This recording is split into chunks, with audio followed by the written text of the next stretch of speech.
meesha aad tegaysiin in laydinku ogaado.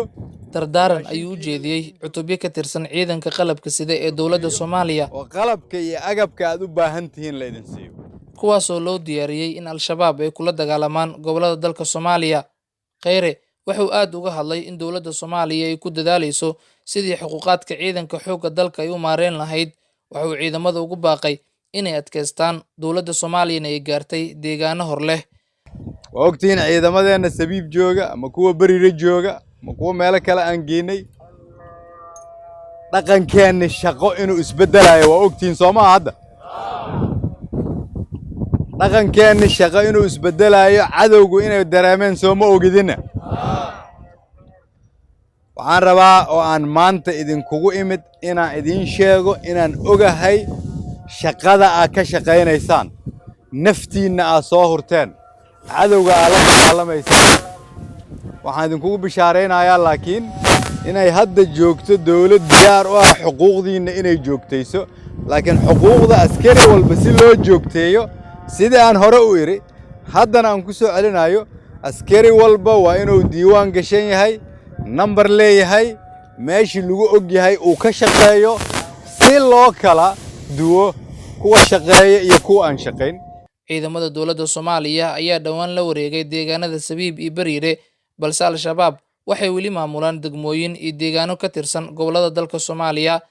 waa idin soo duceynayaa, Ilaahay ha idin dhib yareeyo shaqada aad aadaysaan. Xasan Cali Kheyre isagoo ku sugan xerada lagu tababaro ciidanka dowladda Soomaaliya gaar ahaan kuwa militariga ee General Gordon waxa uu sheegay in looga baahan yahay in ciidanka dowladda Soomaaliya ogolaadaan tirakoobka lagu saxayo tirada iyo tayada ciidamada qalabka sida.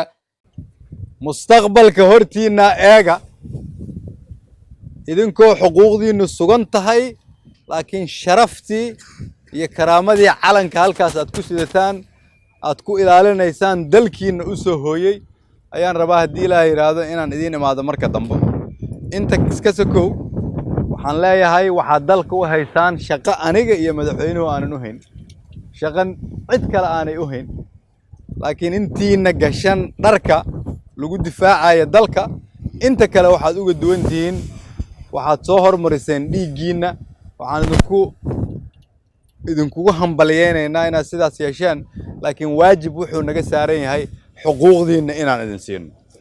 hal arrin oo kale aan rabaa inaan u sheego askarta walaalihiin iyo saaxiibadiina u sheegtaan in xuquuqdiina aa heshaan waa shaqadayda iyo tan madaxweynaha waxa ugu muhiimsan, laakiin xuquuqdiina waa inuu jiro nidaam sax ah oo laydinku siiyo. soo sax ma ciidamo ka tirsan dowladda Soomaaliya ayaa ka soo muuqday baraha bulshada iyagoo dibadbaxyo dhigayo, sheegayna in xuquuqaadkooda ay maqan yihiin, balse booqashada ra'iisul wasaaraha Soomaaliya ee xerada General Gordon waxay u muuqataa mid uu niyad wanaag ugu muujinayo ciidamadan oo loo diyaariyey in Al-shabaab ay la dagaalamaan. Aweys Maxamuud Jilcow, Cable TV, Muqdisho.